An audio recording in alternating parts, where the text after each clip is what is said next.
EEE 337 digital signal processing 1 এর module 3-তে আমরা যে টপিক নিয়ে আলোচনা করব সেটা হচ্ছে ল্যাপ্লাস ট্রান্সফর্ম। ল্যাপ্লাস ট্রান্সফরমেশনে আমরা প্রথমেই ল্যাপ্লাস ট্রান্সফরমেশনের অ্যাপ্লিকেশন নিয়ে কথা বলতে চাই। এর আগের মডিউল অর্থাৎ মডিউল 2-তে আমরা ফোরিয়ে ট্রান্সফর্ম নিয়ে কথা বলেছি, ফোরিয়ে ট্রান্সফরমেশনের কিছু প্রবলেম দেখেছি। ফোরিয়ে ট্রান্সফরমেশনের বেসিক্যালি কিছু লিমিটেশনস আছে, যেমন আমরা যখন ম্যাথমেটিক্যাল প্রবলেমসগুলো সলভ করছিলাম তখন আমরা দেখেছিলাম যে সকল ফাংশন অ্যাবসোলুটলি ইন্টিগ্রেবল নয় সেই সকল ফাংশনের জন্য কিন্তু ফোরিয়ে ট্রান্সফরমেশনের ফর্মুলা সরাসরি বসানো যায় না, তখন নন কনভেনশনাল অ্যাপ্রোচে ফোরিয়ে ট্রান্সফর্মটা কিন্তু ক্যালকুলেট করতে হয়। তাহলে এটা একটা লিমিটেশনস ফোরিয়ে ট্রান্সফরমেশনের, যে লিমিটেশনসটা ওভারকাম করার জন্য মূলত আমরা ল্যাপ্লাস ট্রান্সফর্মটা ব্যবহার করব। ল্যাপ্লাস ট্রান্সফরমেশনের উদ্দেশ্য হচ্ছে অনেকটা ফোরিয়ে ট্রান্সফরমেশনের মতোই, বেসিক্যালি আমাদের একটা টাইম ডোমেন সিগন্যাল থাকবে, সেটাকে ল্যাপ্লাস ট্রান্সফরমেশনের মাধ্যমে ফ্রিকোয়েন্সি ডোমেনে কনভার্ট করতে হবে, যাতে আমরা খুব ইজিলি সিগন্যালটাকে অ্যানালাইসিস করতে পারি এবং সিগন্যালের সাথে সিস্টেমের যে ইন্টারাকশন এবং যেভাবে সিগন্যালের সাথে সিস্টেম ইন্টারাক্ট করে, কীভাবে সিস্টেমের বিহেভিয়র অ্যানালাইসিস করা যায়, বিহেভিয়র বোঝা যায়, সেটা আমরা ল্যাপ্লাস ট্রান্সফর্ম থেকে বুঝতে পারি।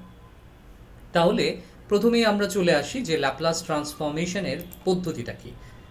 ফর্মুলা অথবা ইন্ট্রোডাক্টরি আলোচনা। আমাদের একটা time domain signal F of T আছে, যেটাকে ল্যাপ্লাস ট্রান্সফর্ম করার পর আমি তার corresponding frequency domain signal F of S পাবো।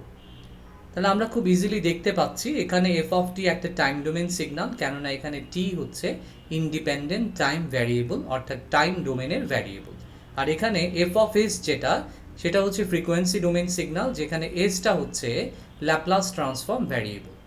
এটার সাথে আমাদের ফোরিয়ে ট্রান্সফরমেশনের একটা মিল আমরা এখানে খুঁজে পাচ্ছি, সেটা হচ্ছে আমরা যখন ফোরিয়ে ট্রান্সফর্ম করেছিলাম তখন আমরা একটা time domain signal X of T নিয়েছিলাম। Time domain signal X of T এটাকে যখন আমরা ফোরিয়ে ট্রান্সফর্ম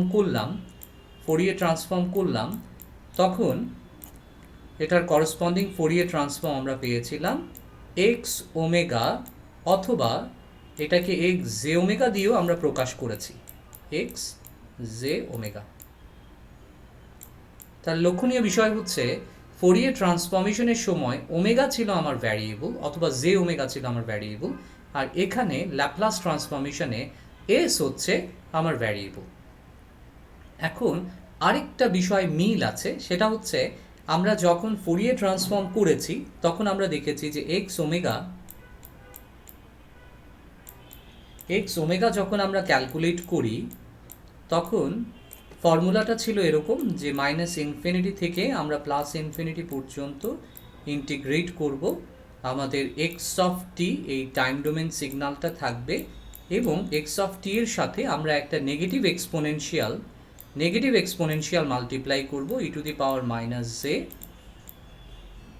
ওমেগা টি, একটা নেগেটিভ এক্সপোনেনশিয়াল মাল্টিপ্লাই করব এবং টি এর সাপেক্ষে আমাদের এই সিগন্যালটাকে মাইনাস ইনফিনিটি থেকে প্লাস ইনফিনিটি পর্যন্ত ইন্টিগ্রেট করব। এই ছিল আমাদের ফোরিয়ে ট্রান্সফরমেশনের ফর্মুলা। এখন এই ফর্মুলার সাথে আমাদের ল্যাপ্লাস ট্রান্সফরমেশনের যে ফর্মুলা সেটার একটা মিল আছে, কিন্তু মিলটা হচ্ছে এখানেও একইভাবে Laplace transformation F of S আমরা পাচ্ছি, যেখানে একটা time domain signal F of টিকে আমরা একটা নেগেটিভ এক্সপোনেনশিয়াল দিয়ে মাল্টিপ্লাই করছি। ঠিক যেমনি আমরা ফোরিয়ে ট্রান্সফরমেশনের সময় একটা নেগেটিভ এক্সপোনেনশিয়াল দিয়ে মাল্টিপ্লাই করেছিলাম, ঠিক তেমনি এখানেও একটা নেগেটিভ এক্সপোনেনশিয়াল দিয়ে মাল্টিপ্লাই করছি।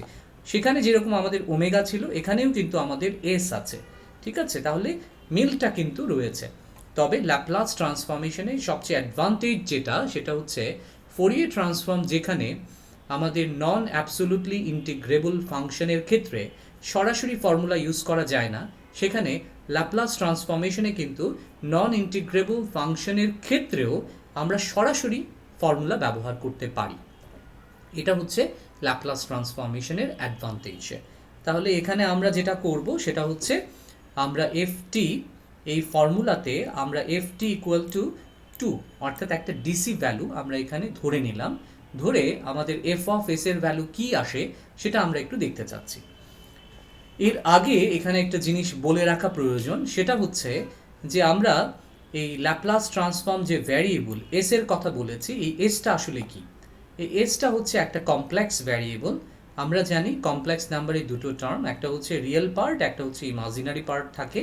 তাহলে এখানে আমাদের এস হচ্ছে কমপ্লেক্স ভ্যারিয়েবল যার রিয়েল পার্ট সিগমা রয়েছে এবং যার ইমাজিনারি পার্টটা হচ্ছে ওমেগা। তাহলে ওমেগার সাথে যে টার্মটা ইমাজিনারি টার্মটা আছে। এখন এখানে আমাদের এফটি যে টাইম ডোমেন ফাংশন আছে, সেই এফটির পরিবর্তে আমরা একটা ডিসি ভ্যালু 2 নিয়েছি, 2 কনসিডার করেছি। এখন এফটির পরিবর্তে আমরা 2কে সাবস্টিটিউট করে দিলাম এখানে। 2 হচ্ছে একটা কনস্ট্যান্ট নাম্বার, সুতরাং ইন্টিগ্রেশনের শুরুতেই 2কে আমরা ইন্টিগ্রেশনের বাইরে নিয়ে আসলাম কনস্ট্যান্ট আকারে। এবং এখানে ইন্টিগ্রেশনের ভেতরে E to the power minus S T আছে, আমরা এখানে সমস্ত কিছু বাদ দিয়ে দিই, তাহলে আমাদের জন্য বোঝার পক্ষে সহজ হবে। তাহলে E to the power minus S T আছে, তাহলে এটাকে যদি আমরা E to the power minus S T আছে এটাকে যদি আমরা ইন্টিগ্রেট করি, তাহলে আমাদের ইন্টিগ্রেশনের যে ফর্মুলা সেটা বেসিক্যালি যে আমরা যদি E to the power minus M X D X, এটার যে ফর্মুলা, একই ফর্মুলা আমরা এখানে ইউজ করব, এই ফর্মুলাটাই আমরা আসলে এখানে ইউজ করব। সেখান থেকে আমরা জানি এক্স এর সাথে এক্স ছিল তাদের ভ্যারিয়েবল, আমাদের এখানে ভ্যারিয়েবল হচ্ছে টি। তাহলে এক্স এর সাথে যে টার্মটা আছে সেটা কিন্তু 1 আকারে চলে আসবে নিচে, that means 1 divided by minus M, আর এখানে e to the power minus M X এটা এখানে চলে আসবে, e to the power minus M X এটা এখানে চলে আসলো। তাহলে আমরা এখানে এই ফর্মুলাটাই অ্যাপ্লাই করলাম, আমাদের টি এর সাথে মাইনাস এক্স আছে, তাহলে এটা 1 বাই আকারে চলে আসলো। এখন আমাদের এখানে কাজ হচ্ছে ইন্টিগ্রেশনের রেজাল্টটা যেহেতু চলে এসছে, আমরা টি এর পরিবর্তে একবার আপার লিমিট প্লাস ইনফিনিটি বসাবো, টি এর পরিবর্তে একবার লোয়ার লিমিট মাইনাস ইনফিনিটি আমরা বসাবো। তাহলে এখানে আমরা তাই করলাম, টিকে সাবস্টিটিউট করলাম আপার লিমিট প্লাস ইনফিনিটি দিয়ে, তাহলে টি ইকুয়াল টু ইনফিনিটি, আর এস এর সাথে ইনফিনিটি মাল্টিপ্লাই হলে আলটিমেটলি ইনফিনিটি হচ্ছে, that means e to the power minus infinity first term, আমরা জানি upper limit minus lower limit, তাহলে এটা হচ্ছে ফর্মুলার minus upper limit minus lower limit. তাহলে এখানে লোয়ার লিমিট হিসেবে আছে মাইনাস ইনফিনিটি, তাহলে টি এর পরিবর্তে আমরা মাইনাস ইনফিনিটি বসাবো। তাহলে এখানে বাইরে একটা মাইনাস ইতিমধ্যে আছে আর লিমিটে মাইনাস আছে, তাহলে মাইনাস মাইনাস এখানে প্লাস হয়ে যাচ্ছে। তাহলে আলটিমেটলি এখন যদি আমরা এটার ভ্যালু বের করতে চাই, তাহলে আমরা ইতিমধ্যে জানি যে e to the power minus infinity, এটাকে আমরা লিখতে পারি কিভাবে, e to the power minus infinity এটা আমরা লিখতে পারি, যেহেতু এখানে ইনভার্স আছে সুতরাং 1 divided by e to the power infinity, আর e to the power infinity মানে কিন্তু ইনফিনিটি, ঠিক আছে? তাহলে এখান থেকে আমরা লিখতে পারি 1 divided by infinity equal to, আমরা জানি 0, anything divided by infinity equal to 0। তাহলে এইখান থেকে আমি এই অংশটা এটা আমরা সরাসরি সাবস্টিটিউট করে দিলাম 0, আর এখানে e to the power plus infinity আছে, তাহলে এখান থেকে আমরা পাচ্ছি ইনফিনিটি। তাহলে এখানে 0 minus infinity, that means infinity, আর বাইরে একটা মাইনাস আছে ভেতরে একটা মাইনাস আছে, আর 2 ডিভাইডেড বাই এস, এই কনস্ট্যান্টটাকে আমরা যদি ইনফিনিটি দিয়ে মাল্টিপ্লাই করি তাহলে কিন্তু আমাদের রেজাল্ট ইনফিনিটি চলে আসবে। তাহলে এখান থেকে আমরা দেখতে পাচ্ছি যে এফটি অর্থাৎ টাইম ডোমেন ফাংশন অথবা টাইম ডোমেন সিগন্যাল আকারে আমরা যদি একটা ডিসি ভ্যালু নিই, তাহলে আমাদের করসপন্ডিং ল্যাপ্লাস ট্রান্সফর্ম হচ্ছে ইনফিনিটি। অর্থাৎ এখান থেকে আমরা কোনো ভ্যালিড রেজাল্ট কিন্তু বের করতে পারছি না, অর্থাৎ আমরা কোনো ডিসি ভ্যালুকে সরাসরি ল্যাপ্লাস ট্রান্সফরমেশনের ফর্মুলাতে বসিয়ে আমি কিন্তু কোনো ভ্যালিড রেজাল্ট এখান থেকে বের করতে পারবো না। তাহলে কি করতে হবে, আমরা এই ডিসি ভ্যালুর সাথে এলিমেন্টারি ফাংশন, যে কোনো একটা এলিমেন্টারি ফাংশন আমাদের অ্যাড করতে হবে। তাহলে এখানে আমরা 3টা এলিমেন্টারি ফাংশন আমরা জানি, একটা হচ্ছে ইউনিট স্টেপ ফাংশন, একটা হচ্ছে ইউনিট ইম্পালস ফাংশন এবং একটা হচ্ছে ইউনিট র্যাম্প ফাংশন। এখন ইউনিট স্টেপ ফাংশন সেটা কেমন, ইউনিট স্টেপ ফাংশন আমরা জানি যে ইউনিট স্টেপ ফাংশনের ভ্যালু কেবলমাত্র টি ইকুয়াল টু 0, এখানেই কেবলমাত্র ডেল টি ফাংশনের ভ্যালু আছে, বাকি জায়গায় ভ্যালু নেই, বাকি জায়গায় ডেলটির ভ্যালু হচ্ছে 0। তাহলে এই ফাংশনটা যদি আমি এখানে 2 এর সাথে মাল্টিপ্লাই করি তাহলে কিন্তু এফটির ভ্যালু আর 2 থাকছে না। ঠিক তেমনি আমরা যদি এখানে ইউনিট ইম্পালস ফাংশন না ইউজ করে আমরা যদি র্যাম্প ফাংশন ইউজ করি, যেটা হচ্ছে আরটি র্যাম্প ফাংশন ইউজ করি, তাহলে আমরা জানি র্যাম্প ফাংশনের ভ্যালু কি হয়, টি এর ভ্যালু যত বাড়তে থাকে র্যাম্প ফাংশনের ভ্যালু কিন্তু তত বাড়তে থাকে। ধরি টি এর ভ্যালু যদি 5 হয় তাহলে র্যাম্প ফাংশনের অ্যাম্পলিটিউড কিন্তু 5 ভোল্ট। ধরি এখানে টি এর ভ্যালু 5 সেকেন্ড, তাহলে র্যাম্প ফাংশনের অ্যাম্পলিটিউড হবে 5 ভোল্ট। তাহলে এই ইনস্ট্যান্টে আমি যদি 2 দিয়ে মাল্টিপ্লাই করি আরটিকে, তাহলে কিন্তু আমাদের অ্যাম্পলিটিউডটা হয়ে যাচ্ছে 10 ভোল্ট। তাহলে আমাদের এফটির যে অরিজিনাল ভ্যালু সেটা কিন্তু থাকছে না। আমরা প্রথমেই ধরে নিয়েছি এফটি ইকুয়াল টু 2। তাহলে এফটি এই ফাংশনের সাথে অর্থাৎ 2 এর সাথে আমরা যদি এমন কোনো এলিমেন্টারি ফাংশনকে গুণ করি যাতে আমাদের ফাংশনের অরিজিনাল ভ্যালুই চেঞ্জ হয়ে যায়, তাহলে সেটা ইনকারেক্ট হয়ে যাবে। কেননা আমরা এই ফাংশনটা অ্যাড করতে যাচ্ছি যাতে আমরা একটা ভ্যালিড রেজাল্ট পাই, এটা হচ্ছে আমাদের উদ্দেশ্য। কিন্তু যদি এই ভ্যালিড রেজাল্ট পেতে গিয়ে আমাদের অরিজিনাল ফাংশনের ভ্যালুই চেঞ্জ হয়ে যায়, তাহলে সেটা কিন্তু কোনো কাজের কথা নয়, তখন এটা ভুল হয়ে যাবে, ম্যাথটা ভুল হয়ে যাবে। তাহলে সেই কারণে আমরা ইউনিট ইম্পালস ফাংশন ডেলটি এটা ব্যবহার করতে পারবো না, ইউনিট র্যাম্প ফাংশন আরটি এটাও ব্যবহার করতে পারবো না। বাকি থাকলো একমাত্র unit step function U of T. আমরা জানি ইউ অফ টির ভ্যালু 0 থেকে প্লাস ইনফিনিটি পর্যন্ত ইউ অফ টির অ্যাম্পলিটিউড হচ্ছে 1। তাহলে 1 দিয়ে যাকেই মাল্টিপ্লাই করা হোক না কেন সেই ভ্যালুটাই থেকে যাবে। তাহলে এখানে 2 আছে, 2 এর সাথে 1 মাল্টিপ্লাই করছি, আমাদের অরিজিনাল ফাংশনের ভ্যালু চেঞ্জ হচ্ছে না, এফটি ফাংশনের ভ্যালু চেঞ্জ হচ্ছে না, 2 ছিল 2ই থাকছে। এখন আমরা এখানে তাই রাখলাম, অর্থাৎ এই তিনটা এলিমেন্টারি ফাংশনের মধ্যে ডেলটি এবং আরটি এটাকে ব্যবহার করা যাবে না। একমাত্র elementary function u t unit step ফাংশনকে আমরা 2 এর সাথে নিয়ে আসলাম, 2 এর সাথে মাল্টিপ্লাই করলাম যাতে আমাদের একটা ভ্যালিড রেজাল্ট এখান থেকে আমরা বের করতে পারি। এটা হচ্ছে আমাদের উদ্দেশ্য।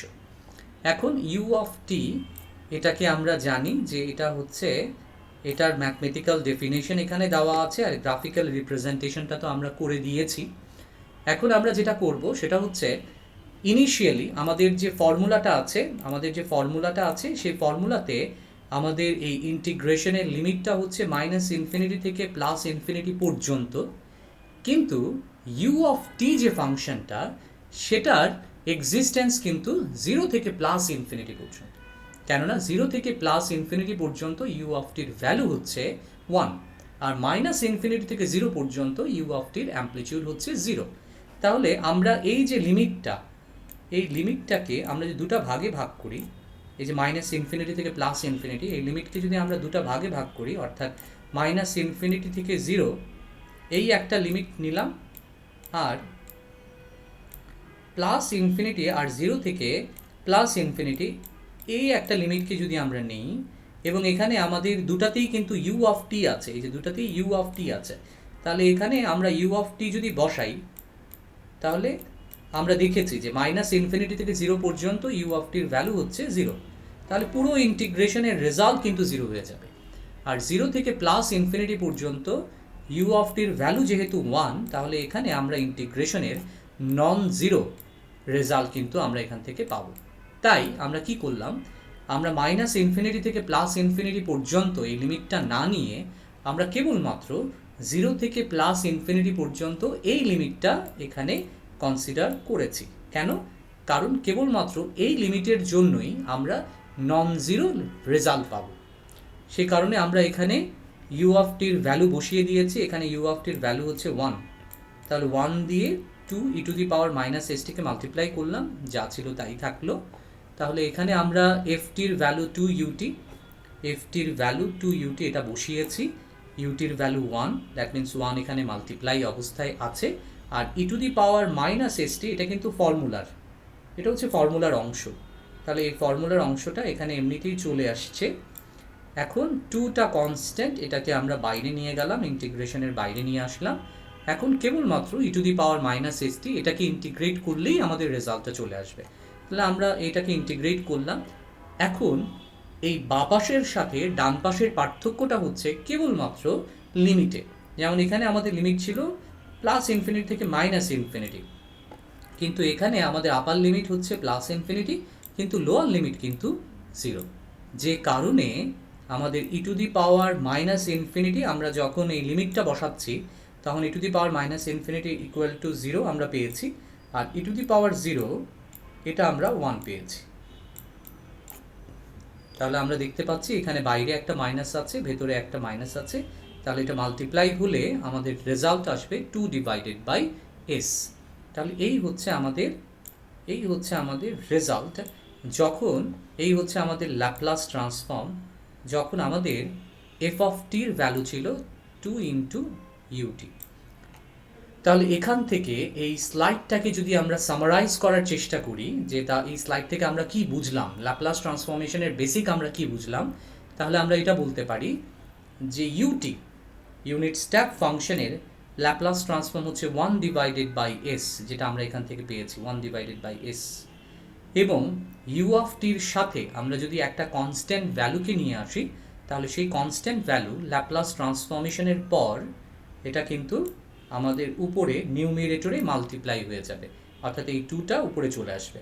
তার মানে এখানে 2 এর পরিবর্তে যদি যে কোনো কনস্ট্যান্ট ভ্যালু a থাকে, তাহলে সেই এটাও কিন্তু আমাদের এই নিউমেরেটরে চলে আসবে। ঠিক আছে, তাহলে এই হচ্ছে ল্যাপ্লাস ট্রান্সফরমেশনের বেসিক। এখন এই ল্যাপ্লাস ট্রান্সফরমেশনের বেসিক থেকে আমরা যদি ROC-তে যাই, তাহলে এটাও বেসিক্যালি ল্যাপ্লাস ট্রান্সফরমেশনের বেসিক থিওরি, তবে এটা খুব গুরুত্বপূর্ণ, যেটা আমাদের জেড ট্রান্সফরমেশনেও প্রয়োজন হবে। আমরা যখন ফোরিয়ে ট্রান্সফর্ম করেছি কিংবা ফোরিয়ে সিরিজ করেছি, তখন কিন্তু এই জিনিসটার প্রয়োজন হয়নি, রিজিয়ন অফ কনভার্জেন্সের প্রয়োজন হয়নি। কেননা ল্যাপ্লাস ট্রান্সফর্ম এবং জেড ট্রান্সফর্ম এই দুইটার উদ্দেশ্য কিন্তু সিস্টেমের ডিজাইন করা। সিস্টেমকে ডিজাইন করার জন্য আমরা ল্যাপ্লাস ট্রান্সফর্ম এবং জেড ট্রান্সফর্ম ব্যবহার করি। সিস্টেমের স্টেবিলিটি চেক করা, এটার জন্য কিন্তু আমরা ল্যাপ্লাস ট্রান্সফর্ম, জেড ট্রান্সফর্ম ব্যবহার করি। সিস্টেমের বিহেভিয়ার বোঝার জন্য আমরা কিন্তু ল্যাপ্লাস এবং জেড ট্রান্সফর্ম ব্যবহার করি। অর্থাৎ এই দুই ধরনের ট্রান্সফরমেশনে আমাদের ROC, যার ফুল ফর্ম হচ্ছে রিজিয়ন অফ কনভার্জেন্স, এটার প্রয়োজন হবে। এবং এটার যদি আমরা ডেফিনেশনে যাই, তাহলে আমরা এখান থেকে দেখতে পারি যে ডেফিনেশনে যেটা লিখেছে সেটা হচ্ছে the range variation of sigma for which the Laplace transform converges is called region of convergence. প্রথমত আসি, রিজিয়ন মানে এলাকা, অফ কনভার্জেন্স মানে হচ্ছে কনভার্জেন্সের এলাকা। অ্যান্ড কনভার্জেন্স মানে কি? কনভার্জেন্স মানেই হচ্ছে যখন ফাইনাইটের দিকে সে অ্যাপ্রোচ করে, অর্থাৎ যেখানে সে এক্সিস্ট করে, সেটাই হচ্ছে কনভার্জেন্স। যেমন কনভার্জেন্স এবং ডাইভার্জেন্স নিয়ে কিন্তু আমরা ফোরিয়ে ট্রান্সফরমেশনে আলোচনা করেছি, এবং আমরা বলেছি যদি কোনো ফাংশন এমন থাকে যে e⁻−at এবং এটার সাথে u(t) এটা মাল্টিপ্লাই আছে, তাহলে এই ফাংশনটা দেখতে কেমন আসলে, এটার গ্রাফিক্যাল রিপ্রেজেন্টেশন কেমন আসলে। তাহলে এটা আমরা বলতে পারি t এর ভ্যালু যখন 0, তাহলে এখানে যদি 0 বসাই, তাহলে e⁻0 that means 1, R u(t) এটার ভ্যালু সবসময়ই 1, 0 থেকে +∞ পর্যন্ত u(t)র ভ্যালু হচ্ছে 1। তাহলে এখানে t = 0 এই টাইম ইনস্ট্যান্টে আমি কিন্তু এখানে ম্যাক্সিমাম ভ্যালু 1 পাবো। শর্তটা কি? যে যেখানে এর ভ্যালু গ্রেটার দ্যান 0। তার মানে এই গ্রাফটা তখনই অ্যাপ্লিকেবল হবে যখন এটার ভ্যালু পজিটিভ হবে, এ একটা পজিটিভ ইন্টিজার হবে, কেবলমাত্র তখনই এই গ্রাফটা অ্যাপ্লিকেবল হবে। তাহলে এখানে দেখতে পাচ্ছি u(t)র ম্যাক্সিমাম ভ্যালু হচ্ছে 1, এবং এখানে একটা নেগেটিভ এক্সপোনেনশিয়াল আছে, অর্থাৎ যতই আমি টাইম বাড়াবো, টাইম যতই বাড়তে থাকবে, ততই এই নেগেটিভ এক্সপোনেনশিয়াল ফাংশনটা কিন্তু এক্সপোনেনশিয়ালি ডিকে হইতে থাকবে, এটার অ্যাম্পলিটিউড এক্সপোনেনশিয়ালি ডিকে হইতে থাকবে। তার মানে যখন টাইম ইনফিনিটির দিকে অ্যাপ্রোচ করবে, তখন কিন্তু e⁻−at u(t) এই ফাংশনটার অ্যাম্পলিটিউড জিরোর দিকে অ্যাপ্রোচ করবে। এই যে এখানে আমরা দেখতে পাচ্ছি যতই আমি টাইম বাড়াচ্ছি তত কিন্তু সিগন্যালের অ্যামপ্লিটিউড কমছে। তাহলে টাইম যখন ইনফিনিটির দিকে অ্যাপ্রোচ করবে তখন অ্যামপ্লিটিউড জিরোর দিকে অ্যাপ্রোচ করবে। এই যে রিলেশনশিপটা, এটাকে আমরা বলেছিলাম কনভার্জিং রিলেশনশিপ, অর্থাৎ সিগন্যালটা কনভার্জ করছে।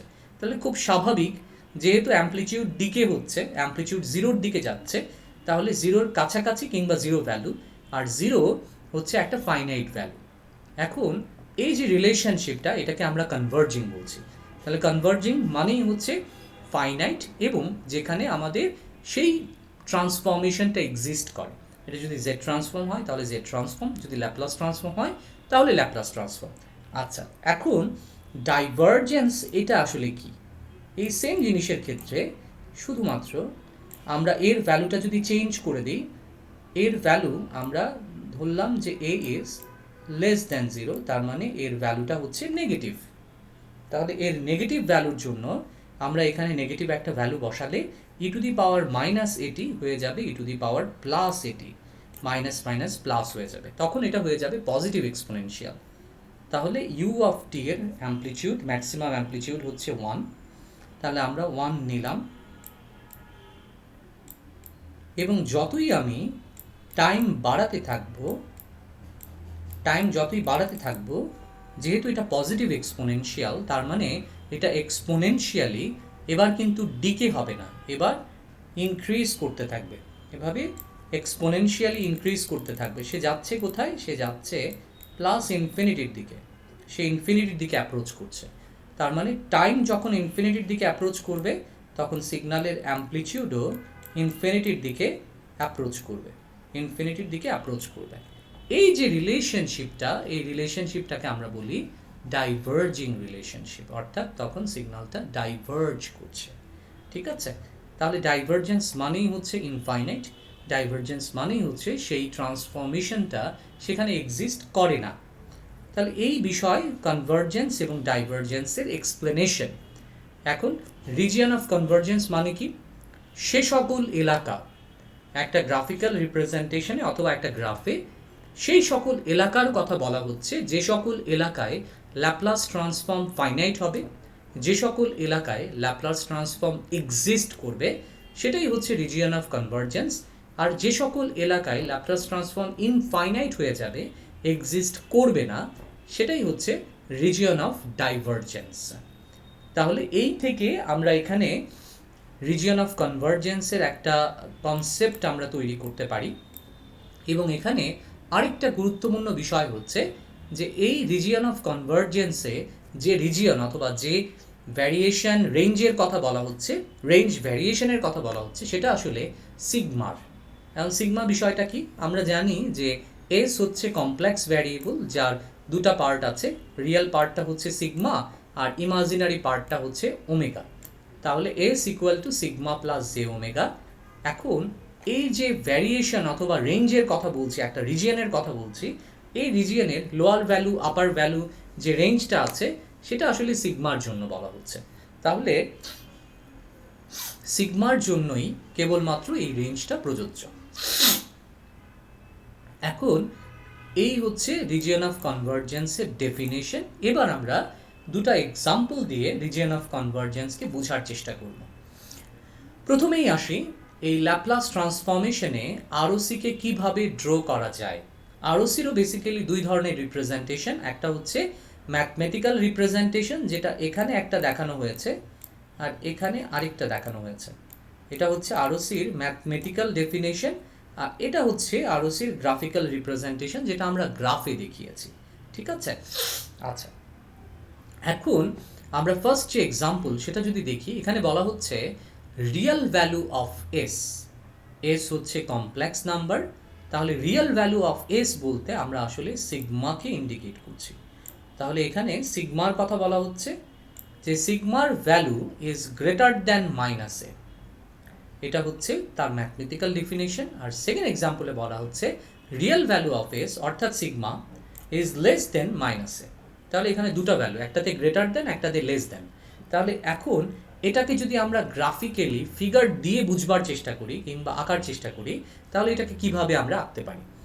আমাদের যে এক্স এক্সিসটা আছে সেটা মূলত রিয়েল নাম্বারকে রিপ্রেজেন্ট করছে, আর ইমাজিনারি এক্সিস যেটা সেটা আমাদের ইমাজিনারি নাম্বারকে রিপ্রেজেন্ট করছে। তাহলে আমাদের এখানে রিয়েল নাম্বারটা কি? এখানে রিয়েল নাম্বারটা হচ্ছে সিগমা। তাহলে এই পাশে সিগমা, এই পাশে মাইনাস সিগমা, আর ইমাজিনারি এক্সিসটা হচ্ছে এই পাশে পজিটিভ ওয়াই এক্সিসে প্লাস জে ওমেগা আর মাইনাস ওয়াই এক্সিসে মাইনাস জে ওমেগা। তাহলে এইভাবে সবার প্রথমে আমরা এই যে গ্রাফটাকে ড্র করলাম এটার নাম আমরা দিব এস প্লেন। এটাকে আমরা বলবো এস প্লেন। তার মানে এস কমপ্লেক্স ভ্যারিয়েবলকে যেহেতু এই তলে আমরা আঁকবার চেষ্টা করছি সেই কারণে এটার নাম হচ্ছে এস প্লেন। এখন আমরা ড্র করবার চেষ্টা করি, অর্থাৎ আরওসিটা আঁকবার চেষ্টা করি। প্রথমত বলা হয়েছে যে রিয়েল ভ্যালু অফ এস অর্থাৎ sigma should be greater than মাইনাসে। তাহলে মাইনাসে একটা নেগেটিভ ভ্যালু আছে, নেগেটিভ একটা ইন্টিজার অথবা র্যাশনাল নাম্বার আছে। তাহলে এখানে আমরা একটা মাইনাসে একটা নেগেটিভ ভ্যালু অথবা নেগেটিভ একটা র্যাশনাল নাম্বার আমরা কনসিডার করছি, যেটা হচ্ছে মাইনাসে। তাহলে এই হচ্ছে আমাদের জিরো। তাহলে জিরোর বা পাশে নেগেটিভ ভ্যালু, ডান পাশে পজিটিভ ভ্যালু, সেই হিসেবে এই পাশে আমরা নেগেটিভ ভ্যালু মাইনাস একে নিলাম। এখন বলা হচ্ছে সিগমা অথবা এস কোথায় এক্সিস্ট করবে, কোথায় থাকবে? গ্রেটার দ্যান মাইনাস এতে সে থাকবে। তাহলে মাইনাস একে আমি একটা বাউন্ডারি দিয়ে আলাদা করে নিলাম। এই যে ডটের যে লাইনটা আমরা দেখতে পাচ্ছি এটা হচ্ছে একটা বাউন্ডারি। তাহলে বাউন্ডারির মাথায়, বাউন্ডারি যে জায়গায় ছেদ করেছে, এক্স এক্সিসকে যে বিন্দুতে ছেদ করেছে সেটাই হচ্ছে মাইনাস এ। আর আমরা যদি এটার বাপাশে যাই তাহলে মাইনাস এর থেকেও নেগেটিভ ভ্যালুগুলো আমরা পাবো মাইনাস ইনফিনিটি পর্যন্ত। আর এখানে যেটা বলা হয়েছে সেটা হচ্ছে sigma should be greater than মাইনাসে। তার মানে ল্যাপ্লাস ট্রান্সফর্ম থাকবে কোথায়, রিজিয়ন অফ কনভার্জেন্স থাকবে কোথায়? মাইনাসের চেয়ে বেশি ভ্যালুগুলোর জন্য। তার মানে মাইনাসের ডান পাশে যত ভ্যালু আছে, মাইনাসের ডান পাশে যত এলাকা আছে সকল এলাকায় ল্যাপ্লাস ট্রান্সফর্ম এক্সিস্ট করছে, সকল এলাকায় ল্যাপ্লাস ট্রান্সফর্ম কনভার্জ করছে। কিন্তু বা পাশে মাইনাস এ থেকে বা পাশে ল্যাপ্লাস ট্রান্সফর্ম ডাইভার্জ করছে, ল্যাপ্লাস ট্রান্সফর্ম এক্সিস্ট করছে না। তাহলে মাইনাসের ডান পাশে এই যে ব্লু শেড দিয়ে, ব্লু কালার দিয়ে শেড করা হয়েছে সেটা দিয়ে মূলত আরওসির রিজিয়নকে, আরওসিকে বোঝানো হচ্ছে। তাহলে এটাই হচ্ছে আমাদের আরওসি। এই ব্লু কালার যে রিজিয়নটা অথবা শেডটা, শেডের এরিয়া, সেটাই হচ্ছে আমাদের রিজিয়ন অফ কনভার্জেন্স, যেখানে আমাদের ল্যাপ্লাস ট্রান্সফর্ম এক্সিস্ট করবে। এবার আসি আমাদের যে এই সেকেন্ড এক্সাম্পল, সেই সেকেন্ড এক্সাম্পলে কি বলা হয়েছে? সেকেন্ড এক্সাম্পলে বলা হয়েছে যে রিয়েল ভ্যালু অফ এস অর্থাৎ sigma should be less than মাইনাসে। ঠিক আছে, শুড বি লেস দেন মাইনাসে। তার মানে মাইনাসের নেগেটিভ, মাইনাস এর নেগেটিভ ভ্যালুর জন্য আমাদের ল্যাপ্লাস ট্রান্সফর্ম এক্সিস্ট করবে, ল্যাপ্লাস ট্রান্সফর্ম ফাইনাইট হবে, অর্থাৎ ল্যাপ্লাস ট্রান্সফর্ম কনভার্জ করবে। তাহলে এখানে আমরা আরেকটা বাউন্ডারি দিয়ে দিলাম, মাইনাস এ কে কেন্দ্র করে, মাইনাস এ কে, মাইনাস এ যে বিন্দুতে ছেদ করেছে এক্সকে, সেখান থেকে আমরা একটা বাউন্ডারি নিয়ে নিলাম। তাহলে এই বাউন্ডারির ডান পাশে যত ভ্যালু রয়েছে সকল ভ্যালুর জন্য ল্যাপ্লাস ট্রান্সফর্ম এক্সিস্ট করবে না, ডাইভার্জ করে যাবে।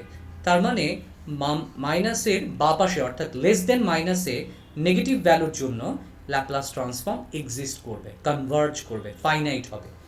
এই হচ্ছে বেসিক ধারণা আরওসি নিয়ে, ল্যাপ্লাস ট্রান্সফরমেশন নিয়ে, ল্যাপ্লাস ট্রান্সফরমেশনের আরওসি, রিজন অফ কনভার্জেন্স নিয়ে।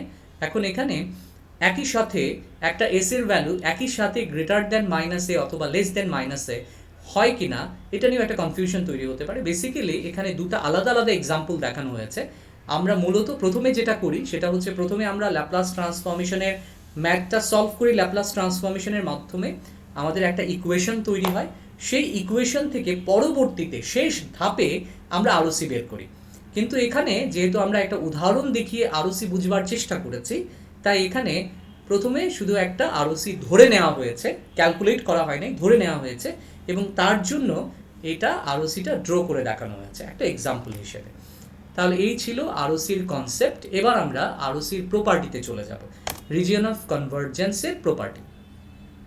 তাহলে ল্যাপ্লাস ট্রান্সফরমেশনের জন্য রিজিয়ন অফ কনভার্জেন্সের যে প্রপার্টি, সেই প্রথম প্রপার্টিতে বলা হচ্ছে যদি আমাদের একটা time domain signal X of T এটা অ্যাবসোলুটলি ইন্টিগ্রেবল হয়, অ্যাবসোলুটলি ইন্টিগ্রেবল মানে আমরা জানি যদি কোনো ফাংশন, যেমন এখানে এক্স অফ টির কথা বলা আছে, তাহলে এক্স অফ টিকে অ্যাবসোলুটলি ইন্টিগ্রেবল হতে হলে তাহলে এক্স অফ টিকে আমরা মড করব, মডুলাসের ভেতরে রাখব, এবং এই ফাংশনটাকে আমরা যদি মাইনাস ইনফিনিটি থেকে প্লাস ইনফিনিটি পর্যন্ত আমরা ইন্টিগ্রেট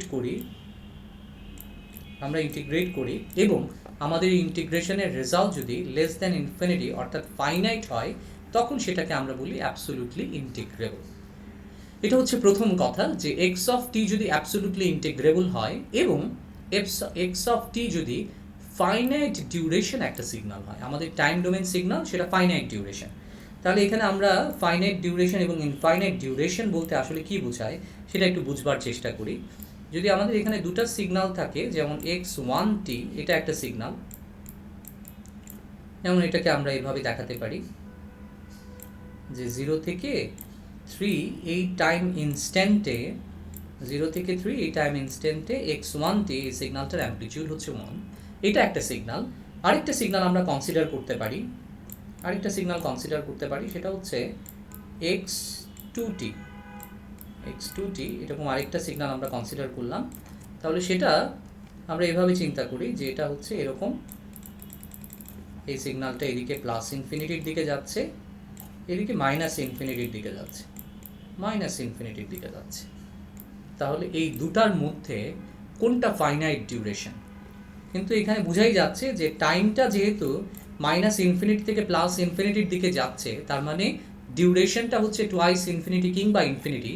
সুতরাং এই সিগন্যালটা ফাইনাইট ডিউরেশন নয়, এই সিগন্যালটা হচ্ছে ইনফাইনাইট ডিউরেশন। x2t এই সিগন্যালটা হচ্ছে ইনফাইনাইট ডিউরেশন। আর x1t এই সিগন্যালটা কিন্তু 0 থেকে 3 পর্যন্ত হয়ে শেষ হয়ে গেছে। 0 থেকে 3 পর্যন্ত আমি সিগন্যালের অ্যামপ্লিটিউড 1 পেয়েছি, এখানে সিগন্যালটা শেষ হয়ে গেছে। সুতরাং এই সিগন্যালটা হচ্ছে একটা ফাইনাইট ডিউরেশন সিগন্যাল। x1t এটা হচ্ছে একটা ফাইনাইট ডিউরেশন সিগন্যাল। এবার আমরা প্রপার্টিতে আসি। xt এই সিগন্যালটা যদি অ্যাবসোলুটলি ইন্টিগ্রেবল হয়, অর্থাৎ এই কন্ডিশনকে সে যদি স্যাটিসফাই করে, তাহলে আমাদের আরওসি হবে এন্টায়ার এস প্লেন। এটার মানে কি আসলে? এন্টায়ার এস প্লেন মানে কি? আমরা যদি এখান থেকে দেখবার চেষ্টা করি যে এন্টায়ার এস প্লেন মানে কি, তাহলে আমাদের প্রথমেই যেটা করতে হবে সেটা হচ্ছে এই পেজটাকে ব্ল্যাঙ্ক করে দিতে হবে। এখন এন্টায়ার এস প্লেন বলতে কি বোঝাচ্ছে আসলে? এই টোটালটাই আসলে একটা এস প্লেনকে ইন্ডিকেট করছে, এই গ্রাফটা টোটালটাই একটা এস প্লেনকে ইন্ডিকেট করছে। এখন এস প্লেনে আমরা এখানে একটা ডটেড লাইন দিয়ে একটা লাইন আঁকবার চেষ্টা করেছি। এখন এটা দিয়ে কিন্তু আমরা বাউন্ডারি করে দিয়েছি, বলেছি যে এই ব্লু শেডটা এটা আরওসিকে বোঝাচ্ছে এবং ডান পাশে যে হোয়াইট শেডটা আছে সেটা হচ্ছে নন আরওসি এরিয়া, অর্থাৎ ডাইভারজেন্স, রিজিয়ন অফ ডাইভারজেন্স বোঝাচ্ছে। তাহলে এখন আমরা যদি বলি এন্টায়ার এস প্লেন, তার মানে কিন্তু এখানে কোনো লাইন থাকবে না, কোনো বাউন্ডারি থাকবে না। তার মানে আমরা যদি সেটাকে এইভাবে লাইন টেনে টেনে বুঝবার চেষ্টা করি, তাহলে আমাদের বলতে হবে যে টোটাল এরিয়া, এই পুরো এস প্লেনে টোটাল এরিয়াটাই আসলে আরওসির অংশ। এটাই আসলে entire, ROC is entire plane. S plane বলতে আসলে পুরোটাকেই বোঝানো হচ্ছে। এখানে এমন কোনো জায়গা নেই, এমন কোনো ভ্যালু নেই যার জন্য আমাদের ল্যাপ্লাস ট্রান্সফর্ম এক্সিস্ট করবে না, ফাইনাইট হবে না, কনভার্জ হবে না। সকল ভ্যালুর জন্যই ল্যাপ্লাস ট্রান্সফর্ম কনভার্জ করবে। তার মানে পুরো এস প্লেনটাই আরওসির আওতাভুক্ত। এই গেল ফার্স্ট প্রপার্টির একটা অংশ, প্রথম অংশ। এবার আমরা চলে যাব দ্বিতীয় অংশে, যে ফাইনাইট ডিউরেশন। যদি সিগন্যালটা ফাইনাইট ডিউরেশন হয়, অর্থাৎ x1t এর মতো হয়, তাহলেও আমাদের আরওসিটা হবে এন্টায়ার এস প্লেন, অর্থাৎ এরকম হবে, অর্থাৎ এরকম টোটাল প্লেনটাই আমাদের আরওসির আওতাভুক্ত হবে। এবার আমরা দ্বিতীয় প্রপার্টিতে আসি। দ্বিতীয় প্রপার্টিতে কি বলা হচ্ছে যে আরওসিটা যদি রাইট সাইডেড সিকোয়েন্স হয়, তাহলে আমাদের সিগমার value should be greater than sigma nought, যেখানে সিগমা নট যে কোনো ভ্যালু, যে কোনো কনস্ট্যান্ট নাম্বার, ঠিক আছে? তাহলে এটা যদি রাইট সাইডের সিকোয়েন্স হয়, তাহলে আরওসিটা সিগমার ভ্যালু হবে গ্রেটার দ্যান সিগমা নট। তাহলে right sided sequence, left sided সিকোয়েন্সের একটা এক্সপ্লেনেশন এখানে প্রয়োজন হয়। আমরা আসি রাইট সাইডেড সিকোয়েন্স বলতে আমরা আসলে কি বোঝাচ্ছি। রাইট সাইডেড সিকোয়েন্স বোঝাতে সবচেয়ে সহজ যে উদাহরণ আমরা দিতে পারি সেটা হচ্ছে u of t, unit step function. Unit step function একটা রাইট সাইডেড সিকোয়েন্স, কেননা ইউনিট স্টেপ ফাংশনের ভ্যালু 0 থেকে প্লাস ইনফিনিটি পর্যন্ত ইউনিট স্টেপ ফাংশনের অ্যামপ্লিটিউড হচ্ছে 1। ইউনিট স্টেপ ফাংশনের অ্যামপ্লিটিউড হচ্ছে 1। তাহলে এইটাকে, এই ইউ অফ টিকে আমরা বলতে পারি একটা রাইট সাইডেড সিকোয়েন্স, কেননা এই ইউ অফ টি সিগন্যালটা কেবলমাত্র রাইট সাইডে, আমাদের অরিজিন থেকে রাইট সাইডে সে এক্সিস্ট করে। আর 0 থেকে মাইনাস ইনফিনিটি পর্যন্ত ইউ অফ টির অ্যামপ্লিটিউড যেহেতু 0, তার মানে লেফট সাইডে সে এক্সিস্ট করে না। তাহলে এই গেল হচ্ছে রাইট সাইডের সিকোয়েন্স। এবার আসি লেফট সাইডের সিকোয়েন্স। লেফট সাইডের সিকোয়েন্স কীভাবে বের করতে পারি আমরা? লেফট সাইডের সিকোয়েন্সও আমরা একইভাবে বের করতে পারি। যদি আমরা এই ইউ অফ টিকে আমরা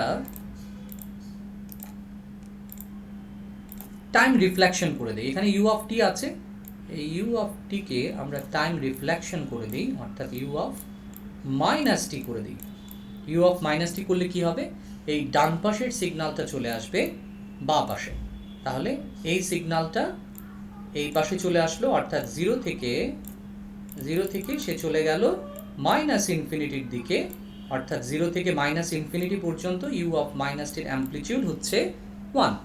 তাহলে এই সিগন্যালটা এক্সিস্ট করে লেফট সাইডে, সেই কারণে ইউ অফ মাইনাসটিকে আমরা বলছি লেফট সাইডেড সিকোয়েন্স।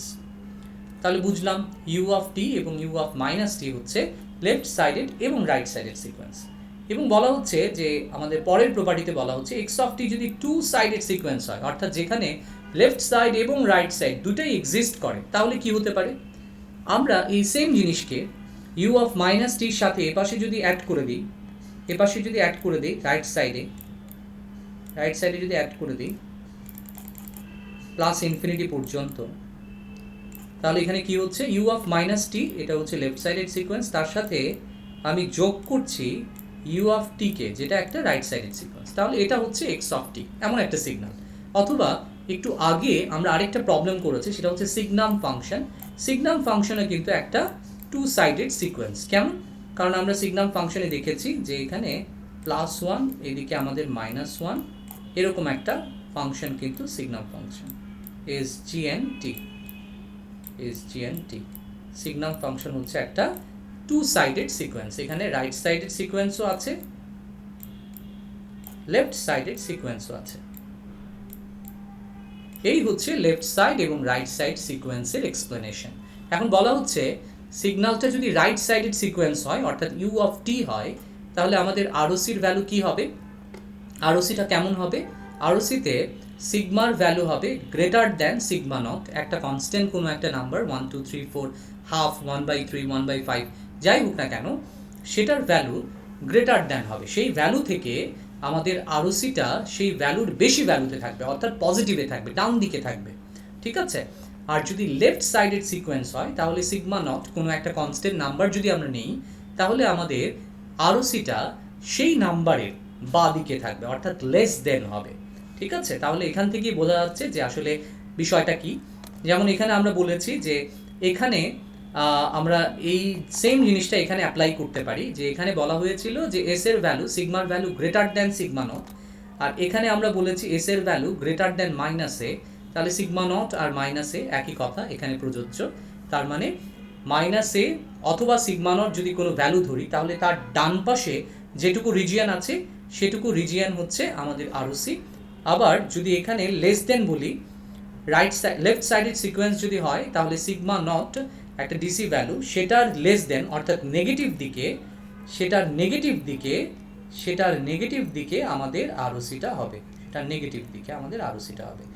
এই হচ্ছে আমাদের এক্সপ্লেনেশন আরওসির। এবং এখান থেকে আমরা আরওসির প্রপার্টিগুলোর সাথে আমরা পরিচিত হলাম। আচ্ছা, এখন ল্যাপ্লাস ট্রান্সফরমেশনের আমরা মূল আলোচনায় যাওয়ার আগে আমরা পরবর্তী যে পার্ট, অর্থাৎ মডিউল 3 পার্ট 2তে আমরা ল্যাপ্লাস ট্রান্সফরমেশনে যে প্রবলেমগুলো আছে সেগুলো আমরা সলভ করব পরবর্তী অংশে।